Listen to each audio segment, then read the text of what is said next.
और तक निकलता बड़े जोर चले प्रवचन हो रही थी, लोग सुन रहे थे। एक कोई महिला पीछे बैठी हुई थी, वो जोर जोर से रोने लगी, वो कहा छोड़ छोड़ के रोने लगी। सब ताजुब में मर गए, अरे भाई सब तो सुन रहे हैं, सब अच्छे अच्छे बता रहे हैं, ये रो क्यों रही है। गए उसके पास, दीदी काहे रो, बताओ का होइए। कहे बहनी का बताई, वो जवन देखा जो हमारी नरन बोलत हैं, कहे वो जवन देखा चिल्लात हैं इतना जोर जोर से, ऐसे 2 दिन पहले हमारे अथी पड़वा रहा वो चिल्ला चिल्ला हमने लागत बाकी है पड़वा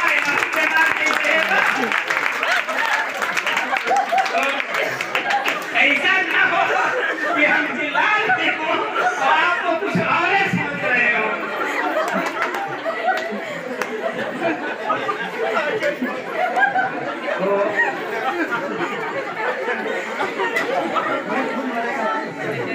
भाव बता रहा था, यहाँ सब लोग बैठे हैं, हो सकता है कुछ लोगों के मेरी बात अच्छी लग रही हो, कुछ लोग मजबूरी में बैठे हों केवल, कुछ लोग समय काट रहे हों, जो भी अक्सर होता है।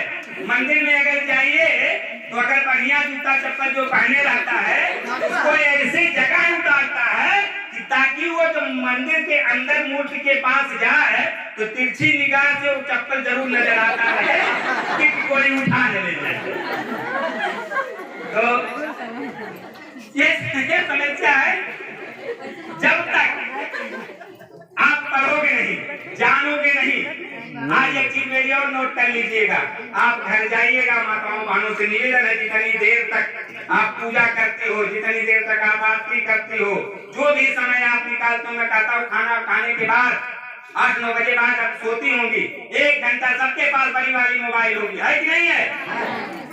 उस गूगल पर आप रिसर्च करिए और अपने महापुरुषों को पढ़िए। काल्पनिक ग्रंथों को छोड़ करके आप ललित सिंह यादव को पढ़िए, आप गुलामगिरी पढ़िए, आप फूले को पढ़िए, आप अम्बेडकर को पढ़िए, आप साहू को पढ़िए। आप जब अपने महापुरुषों को पढ़ना शुरू करेंगे तो आप जान जाएंगे कि हमारी लड़ाई क्या थी, हम लड़ क्या रहे थे। इन बहकावे बहरूपियों ने हमको किस तरह बहका दिया, जहाँ से हमको विद्यालय की तरफ जाना था वहाँ पर हमको मंदिर की तरफ भेजने का काम किया, जहाँ से संविधान का फायदा हमको मिलना था वहाँ पोथापंथियों ने हमको अरुझा दिया। इस नाते हम पिछड़े रह गए और इसी कारवा के नाते, इसी नाते हम आप गरीब महिलाओं के, गरीब बहन बेटियों के पास आए हैं जो कुछ पढ़ी लिखी हैं, क्योंकि वो सबको तो नहीं लेकिन अगर ज्यादा नहीं वो एक एक अपने अपने घर को अगर सुधार ले गई जैसे इस देश को कोई गुलाम नहीं कर सकता। ये 85% के लोग खड़े हो जाएंगे, ये 3% के लोग कहीं नजर नहीं आएंगे, इनके देवी देवता कहीं नजर नहीं आएंगे। और जिस दिन इतना बताओ कि अगर मंदिर के सामने रखी हुई दान पेटी हटा दी जाए तो कौन नाराज होगा, पुजारी या देवता?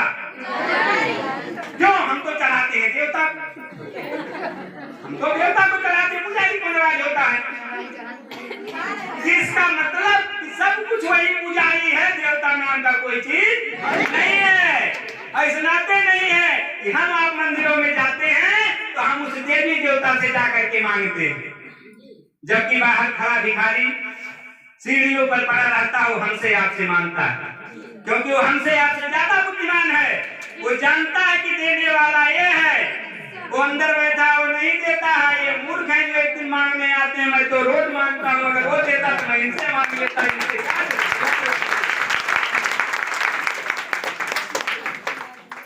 तो इस नाते ये इतने भर में डाले हैं, बहुत कहानियां मैं बता रहा हूँ, इनको पढ़िएगा, गुलामगिरी आप पढ़िएगा, आप ललित सिंह यादव की लिखी सच्ची रामायण आप पढ़िएगा, आपको पता लग जाएगा कितना घूम परोग इस रामायण में है।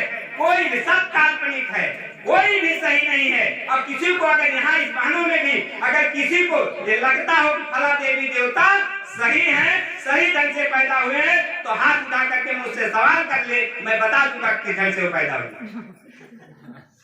एक भी कोई लाओ, कोई नहीं है। बड़े इतनी विडंबना है कि क्या कहा जाए, समय कम पड़ जाता है कि अगर शुरू किया जाए तो इनके पाखंड का अंत होने वाला नहीं है।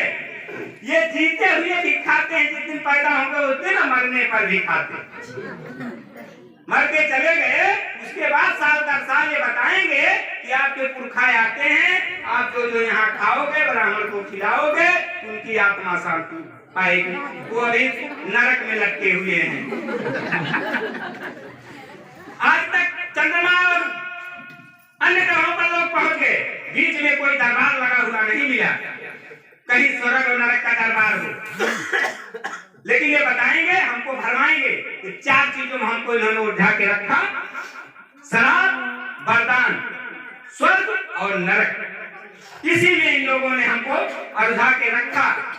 और आज अभी देख लो, कोई मर जाता होगा तो सबके सामने क्या लिखा जाता है? स्वर्गीय। जो मर गया वो स्वर्गीय। तो नरकी लोग कहाँ गए?